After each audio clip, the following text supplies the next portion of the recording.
Hey kid, what if I told you vampires were actually from space? Whoa, really? Yeah, and boobs. You ready to talk some movies, Brennan? Yeah, okay. Well, let's go!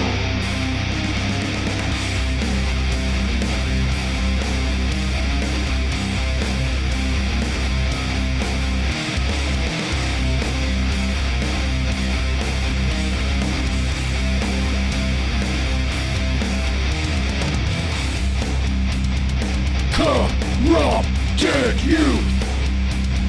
Corrupted youth! Corrupted youth! Corrupted youth! Hi, welcome to the Corrupted Youth Podcast. I'm Dan. I'm Brennan. We're a father and son duo that explores the latest blockbusters, classic genre films, and the schlockiest of Golden Age VHS rental store flicks in spoiler-heavy fashion for 7 years now. 7 years. Yay! The good old year of 2017. Dang. How old was I then? 7 years ago? I was 13. Yep. Dang. So go back, listen to the early crappy episodes. Yeah. And you can definitely hear little kid Brennan. Yeah, my voice must have been so squeaky. Oh yeah, it was not in change mode at all. He still sounded like a little kid. Pretty crazy though. Yeah. Although I'm kind of upset because we've been very regular. And I think only because I've put things off like a couple days and it's dipped into the next month that Apple Podcasts thinks that we're bi-monthly now. Oh. And I'm like, get out of here with that business. Yeah. It's monthish. It's not bi-monthly. I don't know how they're counting stuff. One might just seep into the next month. But not that bad. But then we release another episode that month. Like we don't skip. Yeah, we've had our reasons. It's all legit. We owe you nothing. Yeah. Oh man. Yeah, so what we're covering today. 1985's Lifeforce. Holy cow. Yeah. There's a lot to go through with this one. So maybe we should kind of get going on things. Like the Letterboxd info. According to Letterboxd, Lifeforce, 1985, directed by Tobe Hooper, which everybody probably knows from, his most famous film of all. Oh my god, well, what was that one comedy he directed? Welcome to America? Coming to America. Coming to America, yeah. What? What? But no, Texas Chainsaw Massacre. Texas Chainsaw Massacre 2. Poltergeist.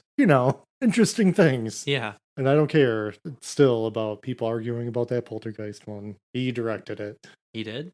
Yeah. No, because it was always, we talked about this before, where it was rumored that Steven Spielberg actually directed it because Tobe Hooper didn't know what he was doing. Oh, right. Yeah. I remember all that drama. Yeah. Yeah. BS. I'm sure. Yes, absolutely. Heavily produced by Spielberg. Sure. That's for sure. I'm sure he had a ton of input.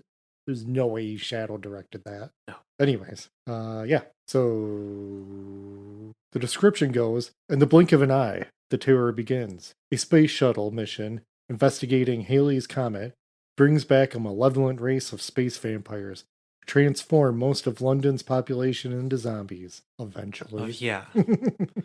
The only survivor of the expedition and British authorities attempt to capture a mysterious but beautiful alien woman who appears responsible. That's good.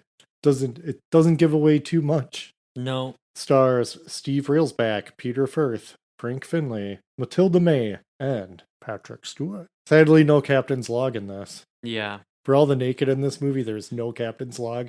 And I couldn't remember if there was or not, and that's how I presented it to you. Like, hey, you want to see Patrick Stewart naked? That sounded way funnier. I mean, it also said sexy space vampires and lots of special effects, which this does have. Yes, for sure. Yeah. This is a Golden Globus production, so a lot of folks out there will know. It's a Canon film, and Canon is definitely known for quality. Yes. It is actually known for craziness.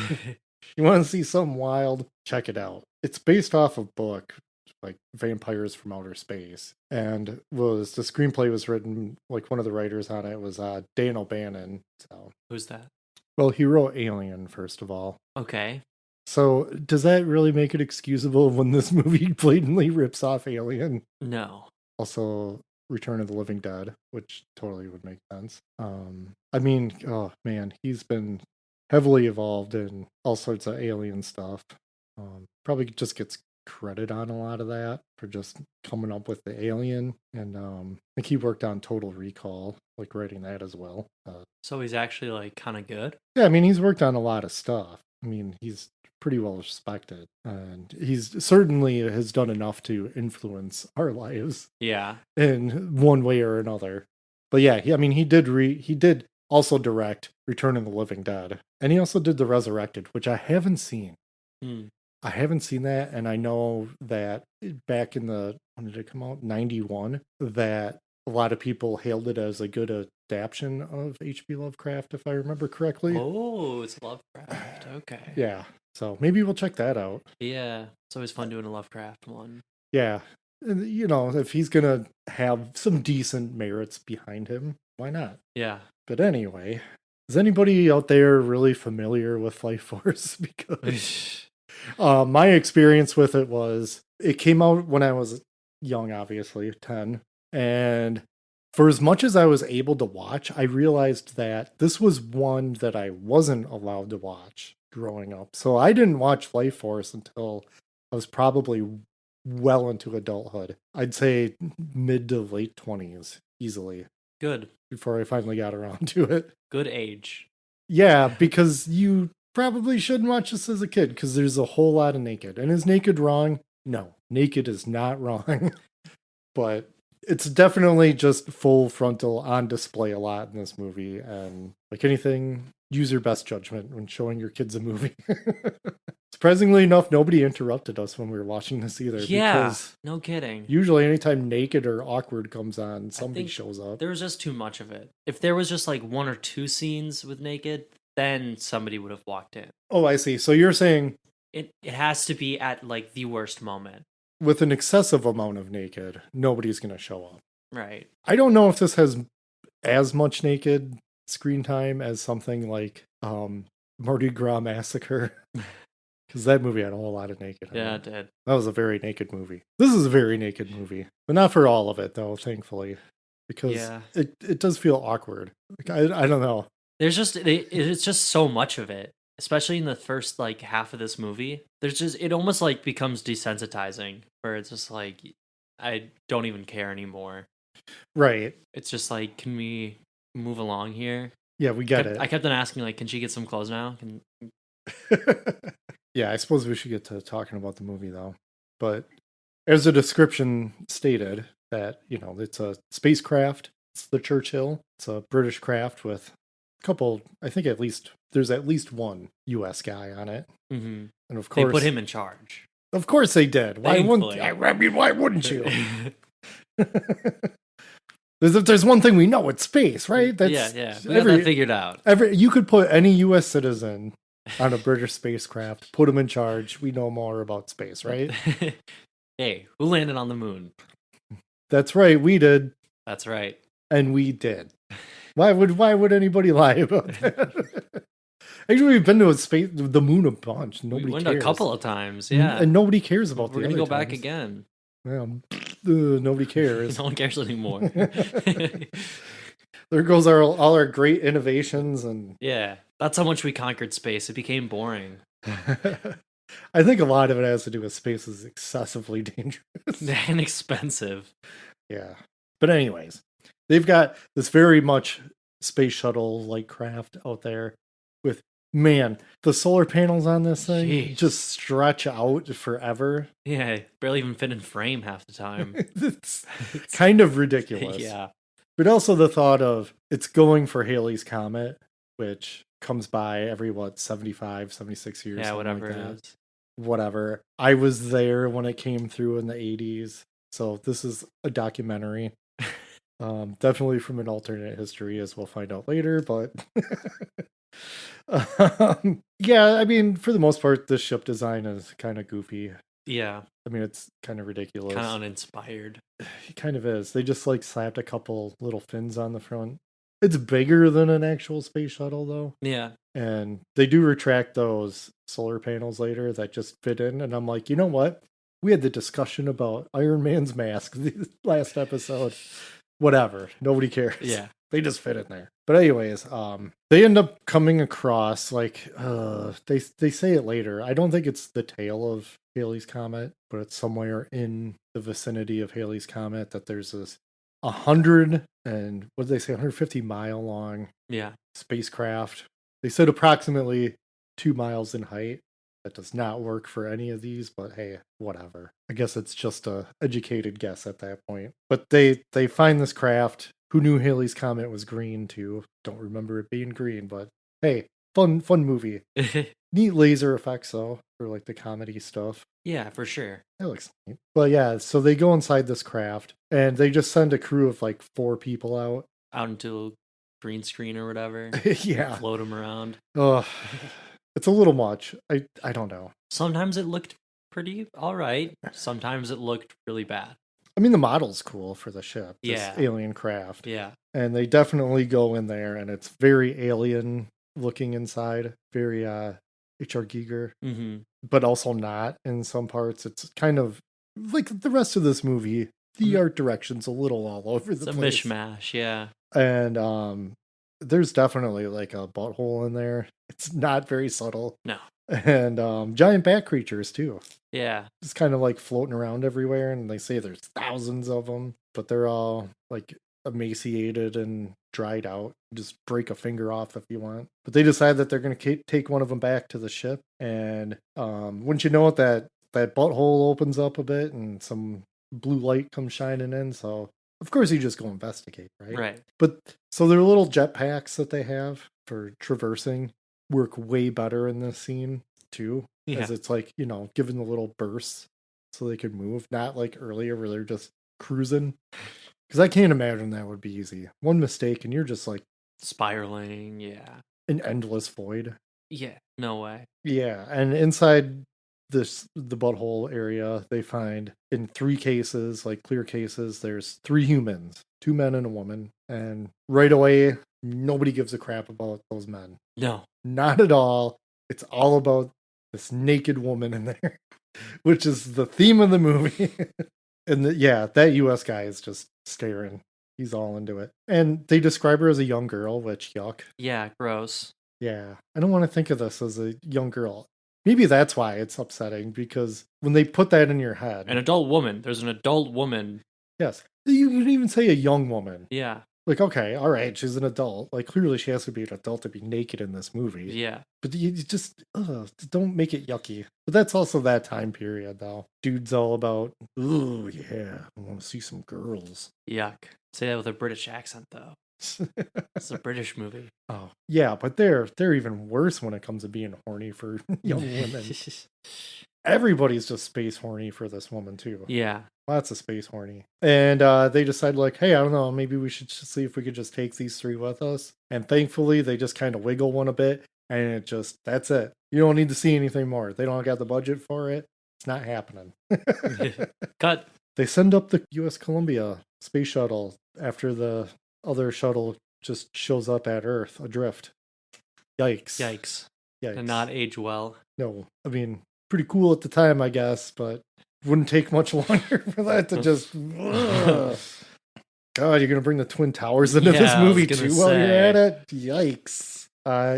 They noticed that there was a fire on board, but totally cool finding some nude people on there though. How about the Columbia docking with that other ship? Yeah, I like how the other ship too, the Churchill, how they just had that line of like, oh, like this thing has artificial gravity. Oh, yeah, they were like, okay, so it's constantly accelerating, so it simulates, like, Earth gravity, but that only works if you're accelerating at, like, the right speed, to push you down with the right weight, but you're going to be changing speeds if you're flying through space. Like, it's just, like, a stupid... And they don't even use it half the time. No. Because they stopped the engines, and of course there's no more gravity, so they included that. So why don't you just make it 0G the whole time? I think they just couldn't figure out how to make him float all the time, or it was too expensive. So they just said, we'll just put a line in there. Yeah. And it's done. So anytime we just have people walking on this ship, it's fine. That's part of the very haphazard nature of this movie. Yeah. I feel it's a lot of just, it feels like it was just being made up as it went along. That's a good way to put it. Which isn't always bad. It's not always bad, but it's just really obvious in this. And this is where we get our one of many characters who just you think is the main character, but is not. Yeah. Somehow, and it's this Dr. Bukowski. I only found that out because I looked at the information while we were watching it. Because otherwise they don't say his name forever. This is one of those movies where they just kind of don't say people's names a lot until later. And it's like, oh, okay. I love that when I'm taking notes too. Yeah. So I can backtrack and... Well, you're not supposed to care about the names. You're supposed to care about the boobs. Yeah, that's true. And it's just a lot of just British dudes in this. Yeah. So many British dudes. And yeah, it's like a research facility. Just generic doctor guys. They've got these 3 bodies in there they brought in. There's a lot of talk throughout the movie about these, like, are they crystal? It's like a force field. It's like organic, but inorganic. There's a lot of that talk about even the big spacecraft when they were in there. So working up the alien angle, the alien nature of it. Not the movie Alien, but also the movie Alien.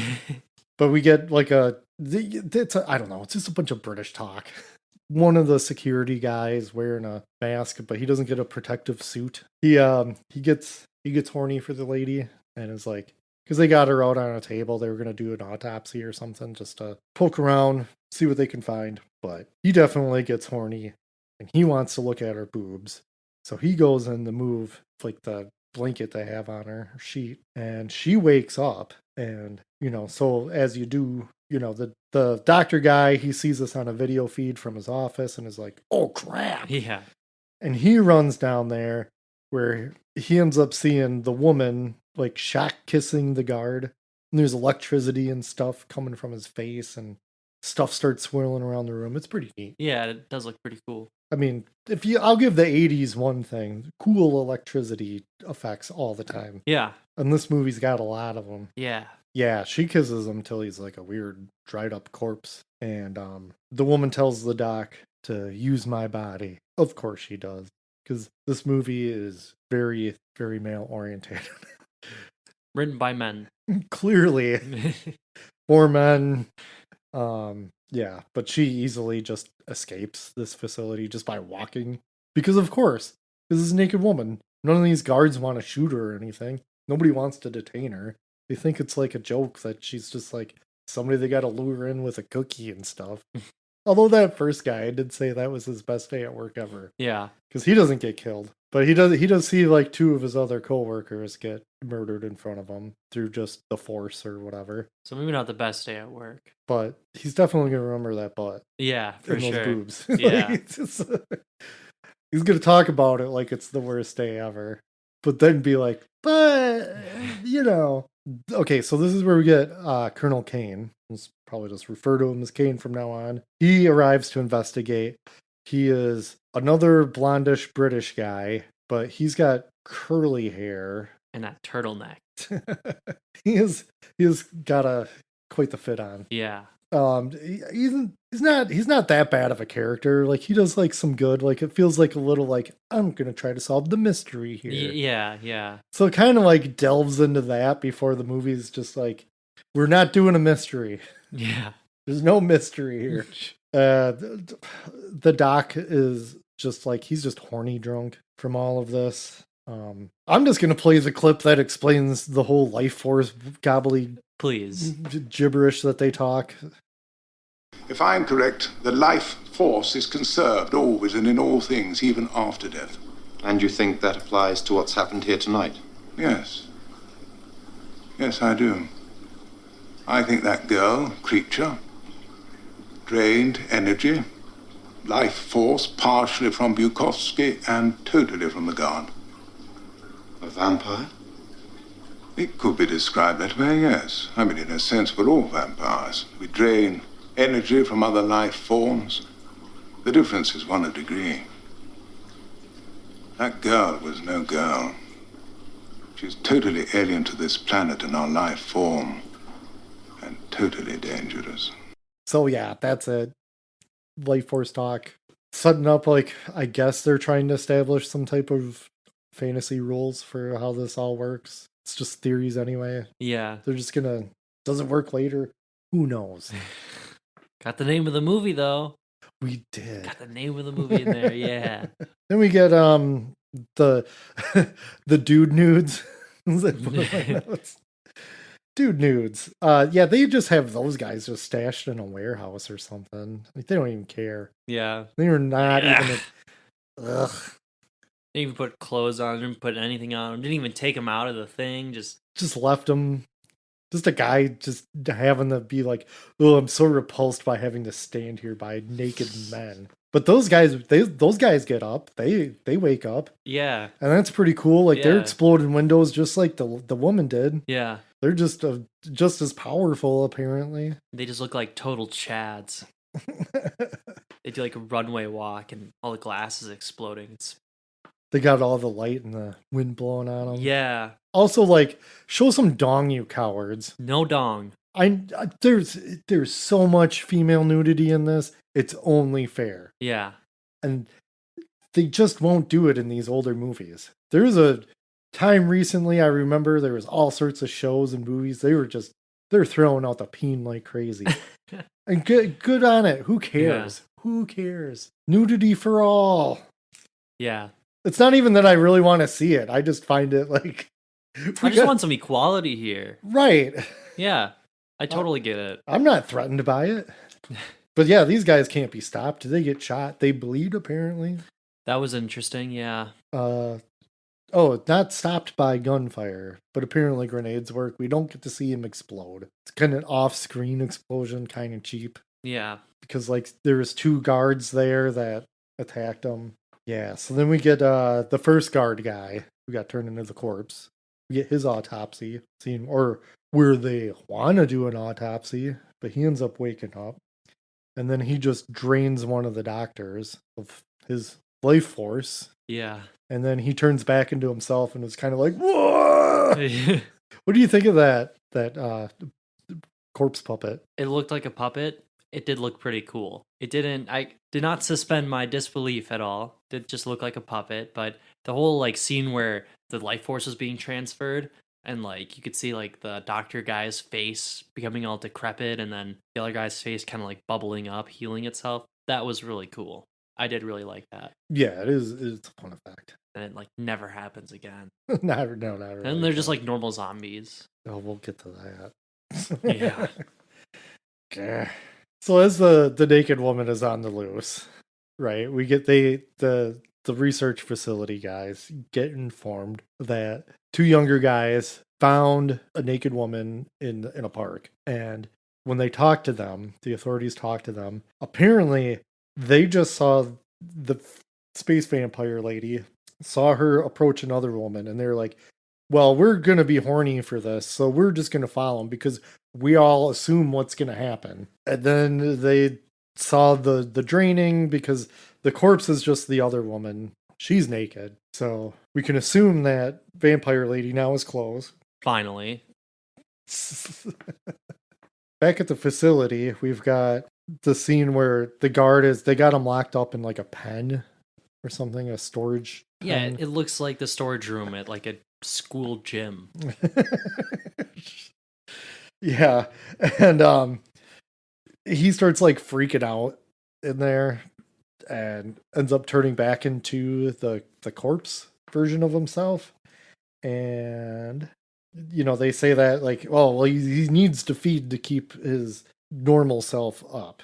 Mm-hmm. Obviously, The guard, what's his name, Kane, pokes him like a rod, and then his chest like crumbles into dust. And then like, let's check up on the other guy, the doctor, and the doctor was all zombified, and he like runs at the fence. oh, the And- great yeah, door. And just explodes into dust on it, and just coats them all in dust. It was pretty epic. I like that part. Yeah, and then we have the park corpse is tied to a table. Yeah. And she wakes up and she goes wild. All the instruments in the room are going haywire. And then she just explodes in the dust, which that was pretty neat. Yeah. Then we get that's how this movie goes though. Like a thing happens and they're like, "Hey, we got some news about something." Right. Because wouldn't you know it, there was a escape pod from the Churchill that landed in Texas. What? So we get a scene of that. They open that escape pod up, and it's the U.S. guy with just a beard. Yeah. Where did he? I mean, they don't really explain like how long they were in space. No, because he has like a beard. He's got a full beard. Yeah. Plus, that little capsule that he landed in just looked like an Apollo-style capsule. Like, it just totally did not fit. And it was like Goofy. lodged in the earth. Yeah. So yeah, this is like Colonel Tom. Let's call him Tom. He's the U.S. astronaut. He survived, and he tells the Brits what happened because instantly they just send him off to England. Here you go to London, tell him what happened. And he explains how the radio guy on the Churchill lost his mind, smashes the control panel so they can't radio. And then later on, he's just one of those drained corpses. And then he says, one by one, the entire crew died. Maybe it was his willpower that allowed him to survive. And Tom is the one who sabotaged the ship, started the fire. Oh, by the way, back when they showed like the fire stuff, those were fun corpses in there. They were, yeah. Burned corpses, those look cool. Floating around. Yeah. Yeah. Forgot to mention that earlier, but sorry about that, Dongles. If you got a complaint, you write in corruptedyouthpod@gmail.com. Stop telling us stuff after it happens. Yeah, I mean, despite being horny drunk for the vampire lady, he still sabotaged the ship. And we're about halfway through this movie now. Still no Patrick Stewart. Mm-hmm. What gives? Right. So then our blonde British doctor guy gives Kane an update that the craft has left the comet. Because that's how this movie works, like I said. Yep. Get little updates. Somebody's just going to tell you some news. Yeah. Story happened. You don't get to see story happened. Tell, don't show. Works every time. Yeah. Tom has a sexy time vision where he's in his hospital bed in some type of cemetery and vampire lady's there. Sexy time, I don't know. This scene was pointless. It's very pointless. It kind of drags a bit. Yeah. It's there for boobs, I guess. Yeah. More boobs. The lighting stuff is fun, though. Yeah. There's alternating, like, blue and red lights, sometimes purple light shining on stuff. I mean, I'll give it credit for that. There's lots of light work in this movie that's fun. What color can we light up her boobs? What camera angles have we not shown her boobs at yet? I think they're showing at every possible angle. I think they are.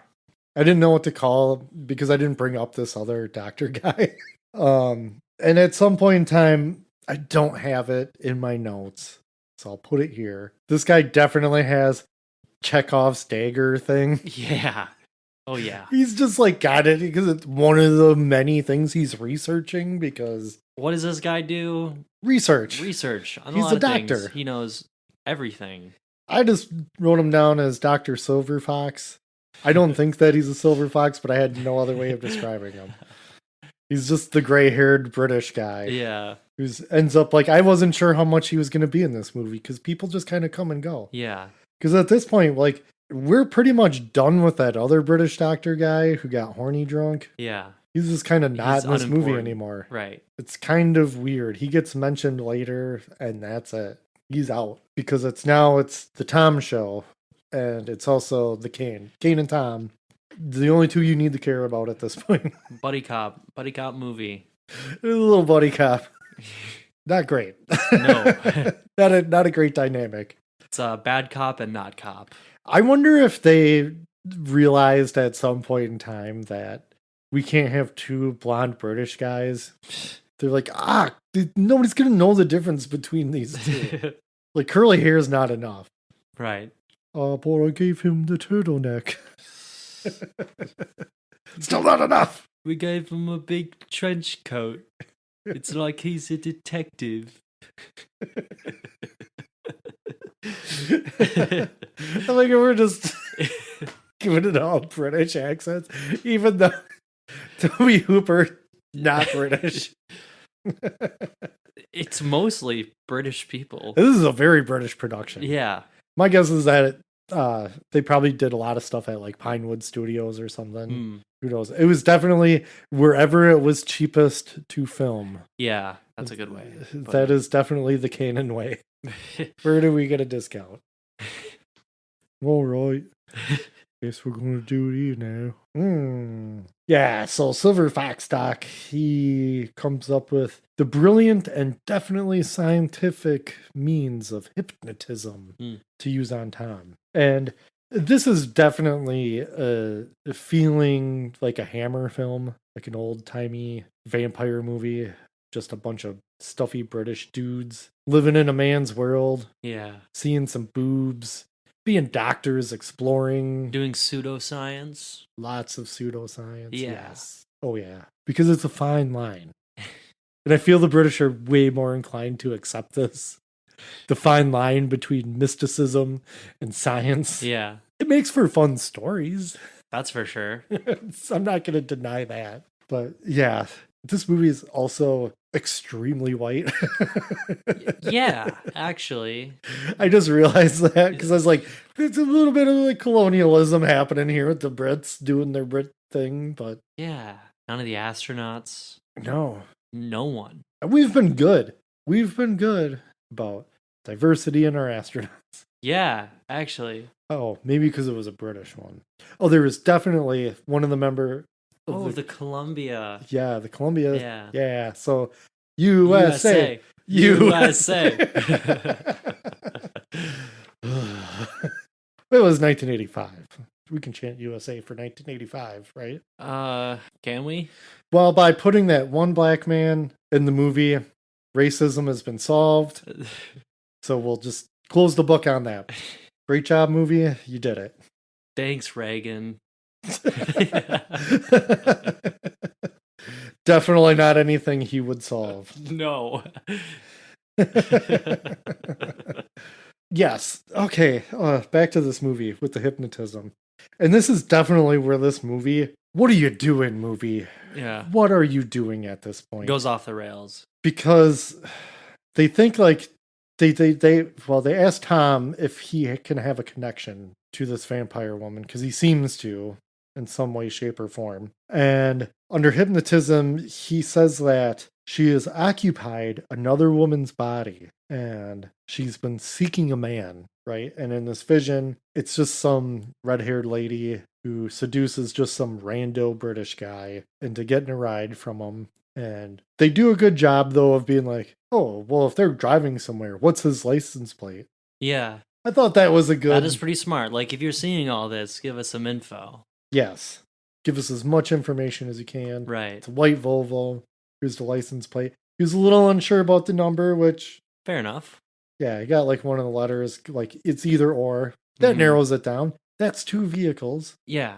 And you have the make and models, like... Yeah, and then like this woman's just seducing the driver guy, which I don't know who needs to hear this, but if sexy woman just asks you for a ride, it's probably not going to end well for you. Especially if you're some dopey middle-aged man. Yeah. I know if it happened to me, I would be like, I don't want to get murdered. Yeah.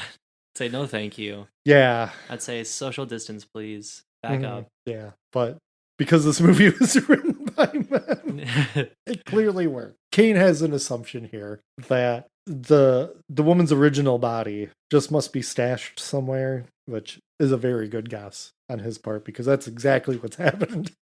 Or has it? It's very confusing. It is. We get a nice shot of the vampire craft hovering over a Looney Tunes background painting of Earth.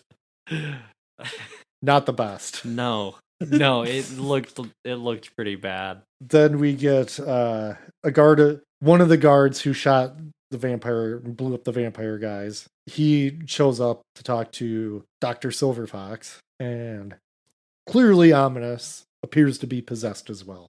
Yeah. So we've moved on to now they can possess people because the movie needs it to happen.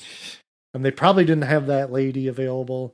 That's why they used another lady. Or I just imagine like, I gotta write myself out of this. Yeah. We got a problem here. Well, let's just make it work. And how did they come to the conclusion that they have to go to some insane asylum? Because she was a nurse there. She was a nurse at the insane asylum. Okay. Because it was weird because it seems like she just lives there. Yeah, because she kind of did. She does. She does. I mean, she does. And it's not that unusual that for someone to live at their job like that. Yeah. It's definitely, it's a very outdated type of thing. Especially at like an insane asylum. I don't want to live there. Yeah. I see that stuff like on ghost shows a lot. Oh, where they would have like a dormitory for the staff. Yeah. But who would want to live at their job? Yeah. You want to live at your job? No. I mean, there's food there. You don't want to live there, though. I could. But hey, at least we get some Patrick Stewart because he's in charge. He's Dr. Armstrong. He's running this asylum. Good to see him. Looks like Patrick Stewart. Yeah, looks just like him. Yep. Looks a little bit younger than I guess I'm used to seeing him. Not much though. Yeah. I mean, TNG was just a couple years after this. Right. So he basically looks the same, just a little more hair. Yeah. That's about it. I was so happy to see him. Man, he brings it. He really does. He does. Because the acting in this movie is all over the place. Yeah. It runs the gamut. Some of it's pretty laughable. Yeah. The guy who plays Tom, I caught you laughing quite a few times. Yes. Some of his line deliveries. Oh, my Lord. And it's a real fine line between hamming it up and chewing some scenery and just doing I don't know where this is going. I bet Nicolas Cage studied a lot of these performances. That would definitely explain it, yeah. It's that kind of vibe. So if anybody who hasn't seen this, there's a lot of like really questionable intensity. I couldn't take anything seriously. Like any moment that they wanted to be serious, the acting, it was just so goofy. Or like Kane. I didn't really like Kane's acting a lot of the time either. He's a little too stoic, I think, at times. Yeah. And Tom is just way too nuts. Either he's just like chill, like, hey, we need to do something to solve this problem, or he's like, I'm just freaking out. Yeah, he just comes off like he's like schizophrenic. Like, are you just seeing things? Well, he is. Right. So at this point in time, only because he becomes relevant very briefly, there's this politician guy that showed up to the situation back at the facility who just is there. He's kind of a tag-along character. Right. He does the trope of I showed up wearing my tuxedo because I was at some event, and he's just been tagging along. He provides some input sometimes. Not really does anything. Yeah. But anyways, he kind of goes off with Dr. Armstrong just so Tom and Kane can confront the woman. And Tom wants to use hypnosis, and it's weird. He's kind of assaulting this woman.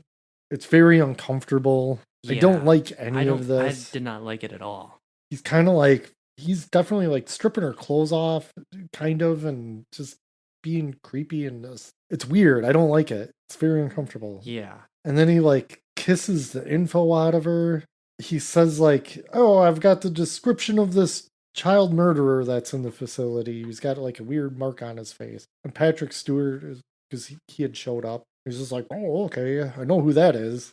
Let's go see him. He's in solitary confinement for being a naughty. He did something naughty.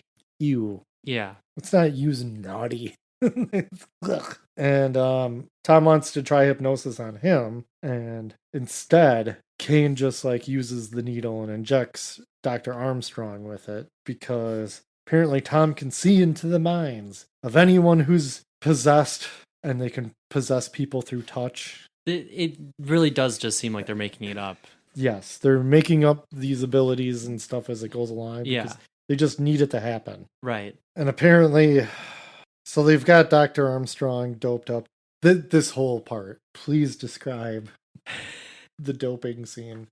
So they have like an assistant from the asylum helping them, some other doctor guy. And so he's like the one getting like the sedative and stuff. And he isn't in on this whole plan to give Dr. Armstrong the injection. So he gets injected, and the doctor's just like freaking out. And they're like, "It's okay. He's sick. Like, we just need to, treat him." And the doctor's like, okay. And then they have him in the room, and they keep on like telling him to leave because he can't see what's going on, and he keeps on walking in during like the worst times. It just looks so suspicious from his view. Right. It just looks like two lunatics just came in and are drugging Dr. Armstrong, and are going to do whatever to him. They just do whatever they want wherever they go. Yeah. They're like, yep, we definitely work for the government. We can do this. The one guy, he's not even a citizen of this country. Yeah. He's just an astronaut. He has a southern accent. And they're just like, this guy, he was in command of the Churchill. And everyone's like, whoa, okay. Oh, well, in that case. No, now that you said that. But I mean, let's face it. If a U.S. astronaut walked in here right now, he'd probably just be able to do whatever he wants, right? I'd be like, who are you? And if they were like, I'm an astronaut, I'd be like, just show me a picture. Show me some credentials. I want to see your space selfie. Yeah. But yeah, this Patrick Stewart flopping around on the floor is great. Yeah. He is hamming it up. Yeah. And the scene kind of drags like a little bit too. Like he's like spazzing out and then he stops. And you're like, oh, okay. And then he just keeps on spazzing out. It's kind of awkward. Yeah. Yeah, I think, man, it really got me thinking about Tobe Hooper as a director, because he did say that Texas Chainsaw Massacre was supposed to be a comedy, and he thought he was going to get a PG rating on it because it's just so funny. I don't know if he understands humor. No, I don't think so. I don't know if he does or not. Maybe it depends on the script. I have no idea. Yeah. Because this is awkward, and I don't know if it's supposed to be funny. There's parts for that I think are supposed to be funny in this movie, but aren't. And then there's other parts that are just like, maybe it's just was fun for him. I get that impression. Just misses the mark in a weird way. Yeah, like, I don't know. I just kind of wanted to see him do this. Yeah. But they do talk to Armstrong, and they get through him. He's still in there, but they get in contact with the lady vampire, talks through him in lady voice. And I'll play a clip of her talking because it's important stuff. Listen, you bitch. I'll keep you in the state for weeks if I have to. Now you talk to me. Carlson, be with me. What do you want from me? I love you. Why are you so human? So perfect. What are the bird creatures on the ship? Our bodies are unimportant. As you and your men have approached in your ship, we changed them. For you. We entered your minds and found their new bodies. I took my shape from your mind. I took your language. I became the woman I found there in your deepest thoughts, your deepest needs. I am the feminine in your mind, Carlson. Tom just wants to be released from her mental grip, and so he kisses Patrick Stewart. Pretty cool. For a movie that won't show Dawn. Yeah. That was a bold move. Yeah. But I mean, I guess somebody could be like, but he's kissing the woman. Nope. But he wants to be released, so he has to kiss a man. We're uncovering some stuff here. This is getting some interesting, deep things. Yeah, it's getting juicy. And this causes a whirlwind of stuff to fly around the room. There's like chairs spinning through the air. There's lightning. There's like the weird energy stuff happening all over the place. And this is where that other doctor guy opens the door. And that's what I mean. It's like played for comedy, right? You're right. It definitely is. Or it's not supposed to be, but it definitely plays as comedy. Like, I could see this happening in any type of funny movie.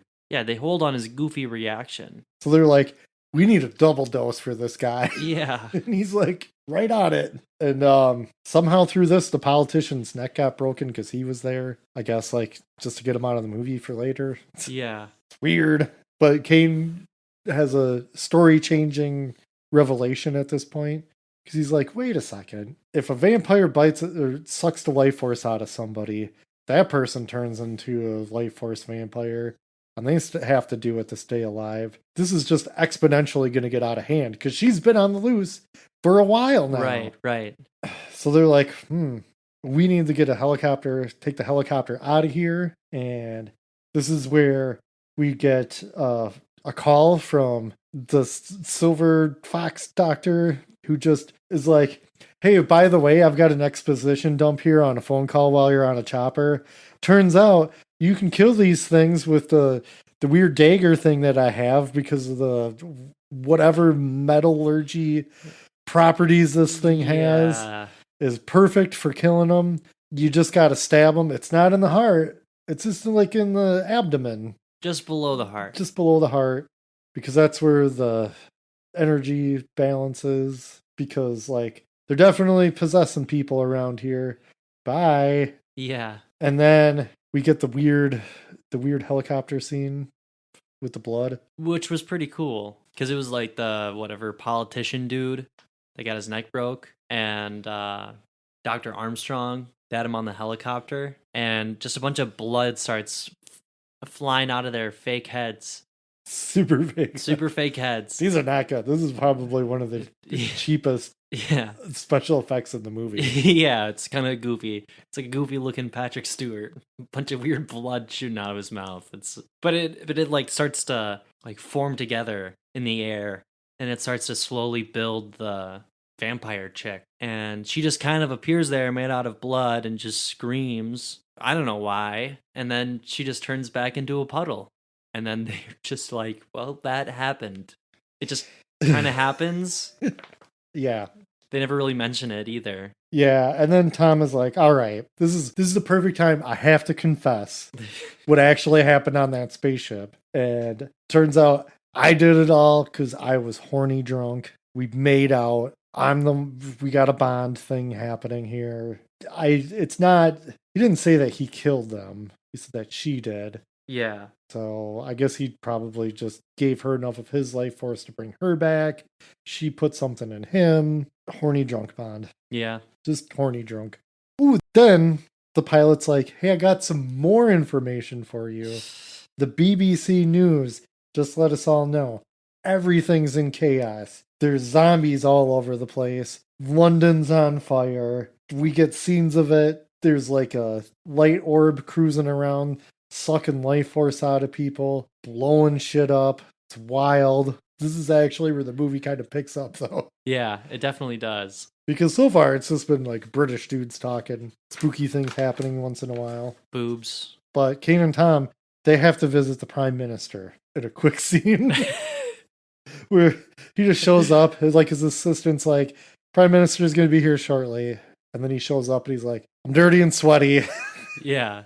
There's like a million things going on, too. And he's like, I'll be right with you guys. I got to go talk to my assistant quick. And he's like, just come here. Come here. No. Just come over here by me. Let's just stand behind this thing quick so I can drain your life force. And it's all in silhouette too, which is hilarious. And those guys are just like, yeah, we gotta eat. Yeah, they just like, oh, nope. They don't even say a word to each other. They just turn and leave. Hey, helicopter pilot, let's just go. Yeah, they don't even tell anybody on the way out, like, hey, the prime minister totally compromised. Like, he is dead now. Yeah, they don't even tell the helicopter pilot Yeah, that. they just get out of here. The pilot guy's like, hey, did you guys know NATO's in charge now?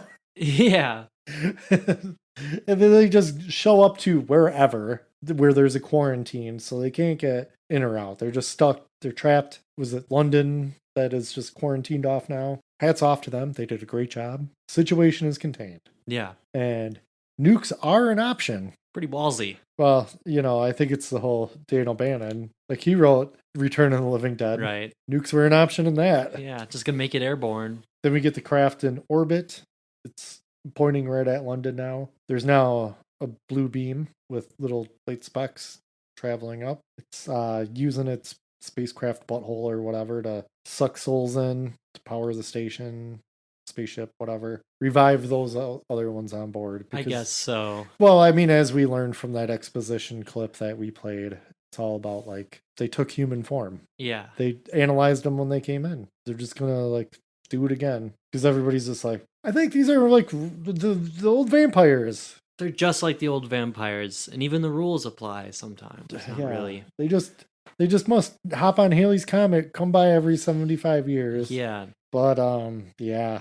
Tom can sense her location, I guess, which would have been handy earlier. But he can do it now. So he's gonna go to her location. He just runs off. Yeah, apparently the other vampire guy, he'll know too. If Tom goes there, I guess, or he knows where the location is. Sure. They just have to well, we gotta explain how he's there later.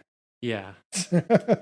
Tom says that, she chose him to mate, or it's like a mate thing. It's like mating, they say, but it's she's also supposed to be like one of them in a way, I guess. And he was destined. They said something about how he was destined to find the spaceship. Yeah, but she just wants her part back too. It's confusing. Yeah. Doesn't really make sense. But hey, everybody, there were boobs, right? Yeah. You're not supposed to pay attention to what they're saying. Yeah. It's vampires, boobs. What more do you want? We got it all. Just get those butts in the seats. Sell the home video. We're doing it. But the guys decide that they're going to split up, escape quarantine. Tom takes a truck. Kane takes the most battle-ready vehicle ever made, a station wagon. Tom follows the beam to the cathedral where she's at. I mean, obviously, anybody could have just been like, well, maybe we should have where that beam is. Kind of good start for blue beams, I guess. Took them a while to catch on. Yeah. Blue beams had a while.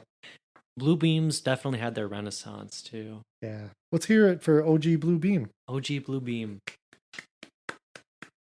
Right into corruptedyouthpod@gmail.com. If you know a blue beam, I happened before this blue beam. Kane goes to the research center where he meets the Silver Fox Doc, who clearly is possessed at this point because he knows about this whole bond thing all too well. Kane shoots him right in the energy spot, and energy escapes. And it was a pretty fun effect with the bubbly face. Yeah. Briefly. Yeah. Not enough of this stuff happening, though. No, definitely not enough. And then Kane's like, well, I'm just going to pull this magic dagger thing out of this corpse, which thankfully didn't just get back up. It just turned into a skeleton. In between shots. Yeah. Just crumbles to dust.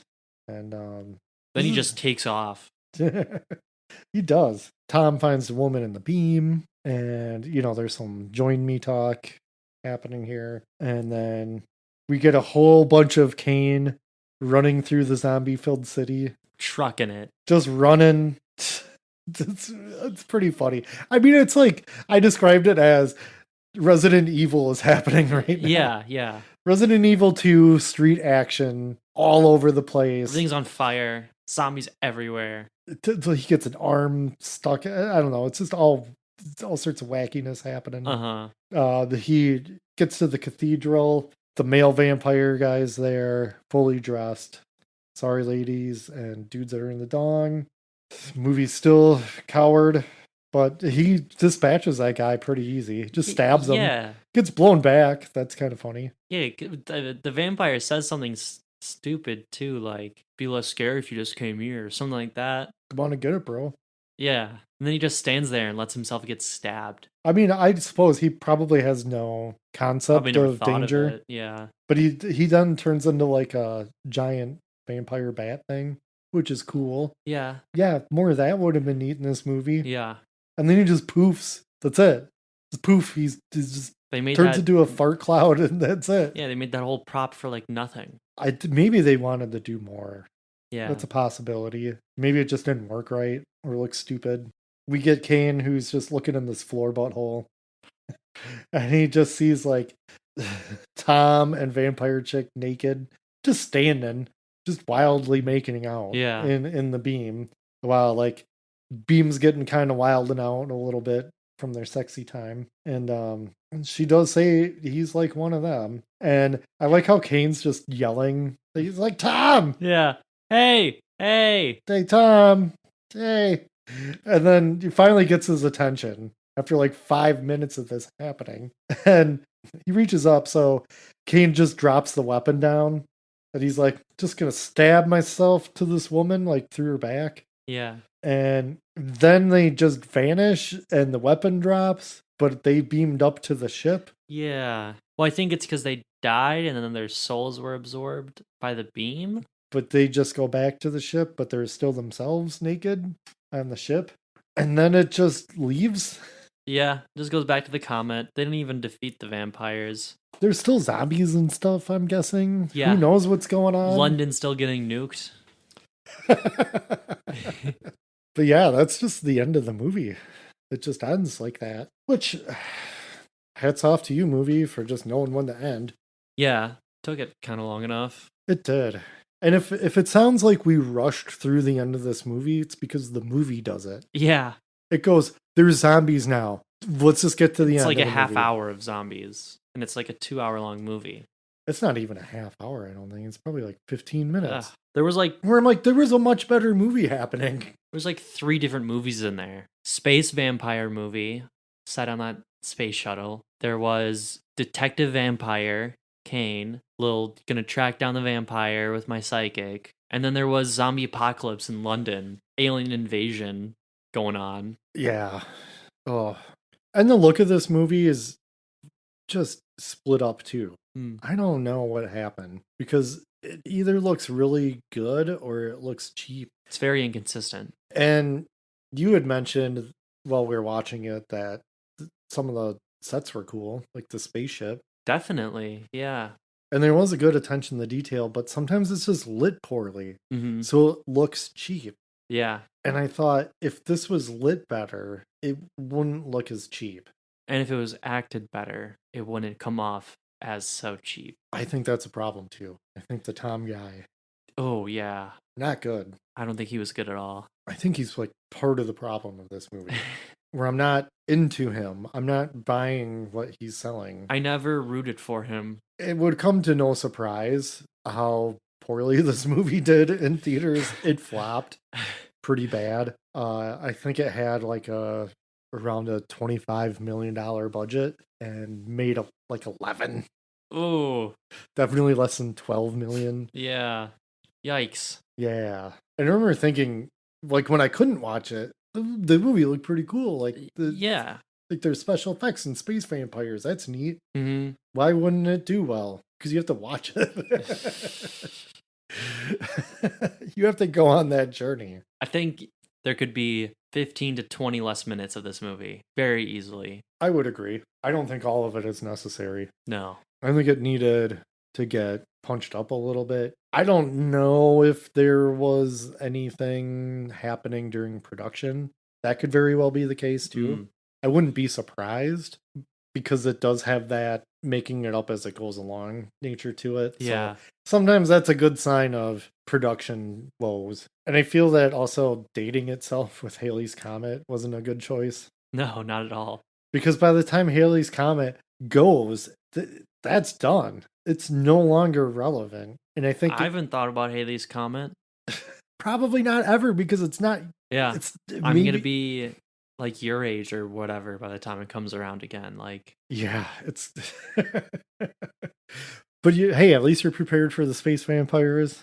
I am prepared this time. Maybe, you know, that happened today. You would just get like a gay man to go hunt down your vampire. Can be seduced, or just get a woman go track down the vampire. As long as she's not into chicks. Yeah, so it clearly picked a female form. So must be the leader of that group. Yeah. Has henchmen Yeah. that they decided would be literal men. But the way they describe it, they have no gender Mm-hmm. in her flashback thing, which adds a fun layer to this movie. I really want to start dissecting it. Yeah, But pick that one apart. probably was not intended to be any type of thought added to it whatsoever, unless Dan O'Bannon really wanted to be a little cheeky with it, I guess. Or the original writer of the book. Maybe he'd put some of that stuff in there as like, because you never know. Right. But I bet you on set they were like, it's a chick vampire because she has boobies. Oh man, that whole staff was probably just hanging about when they didn't need to. Oh, I'm not on break. You're not needed on set. Yeah, I am. Yeah. I'm just wanting. Make sure that, get it down first take, Any more thoughts on this? Or you want to?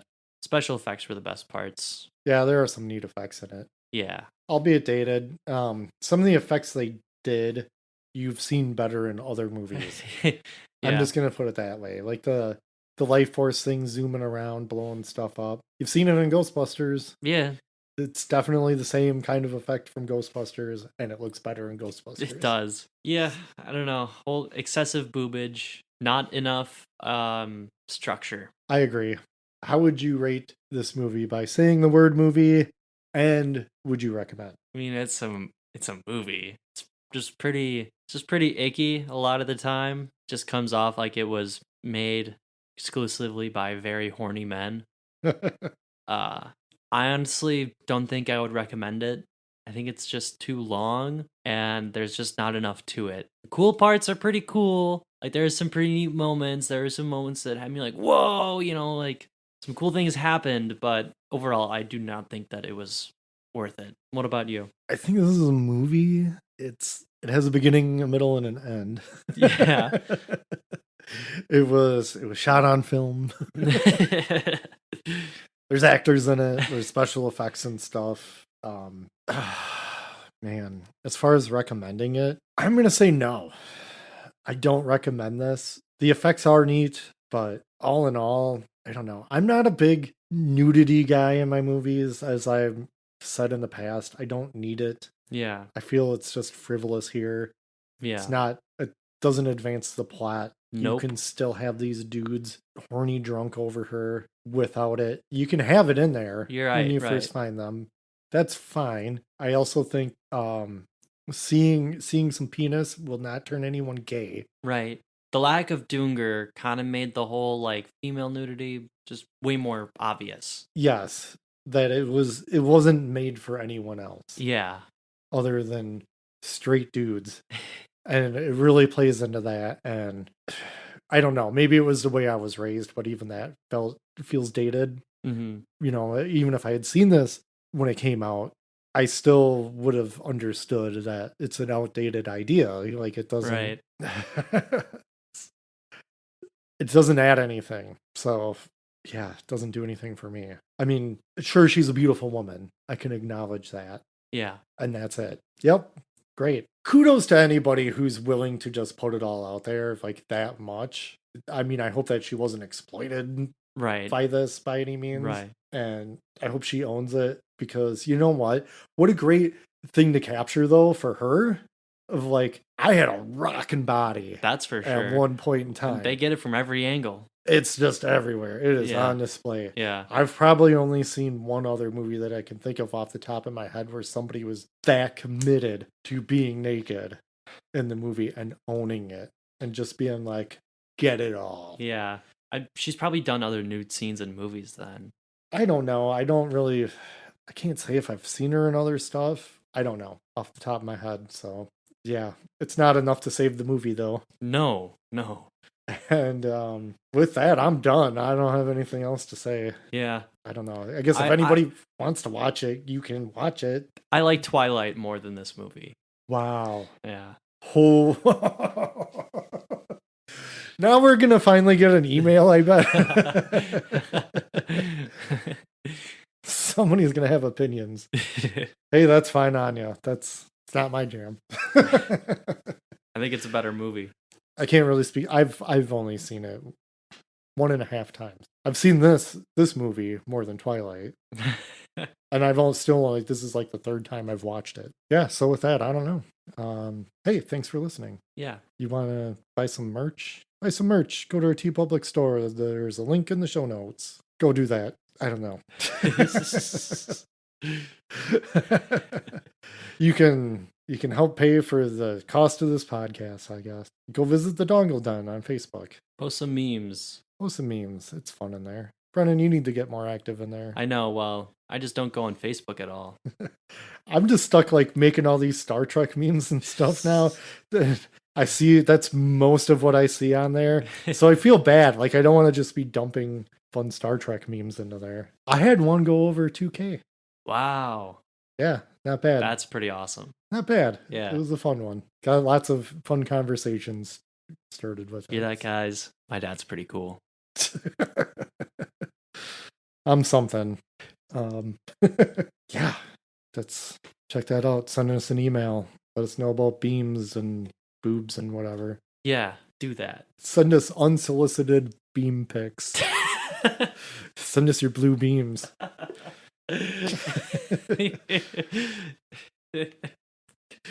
How can you do that, Brennan? You can email us your blue beam pics at corruptedyouthpod@gmail.com. That is correct.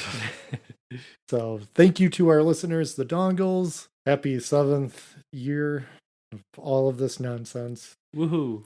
And thanks to our fellow podcasters for your support. We love you guys. Hang in there, Dongles. Bye.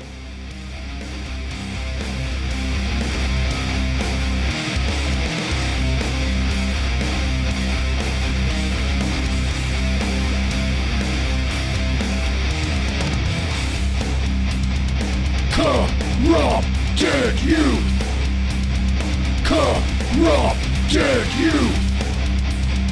Corrupted youth! Corrupted youth! Oh boy, I gave him the turtleneck. Still not enough. We gave him a big trench coat. It's like he's a detective. Spacecraft butthole.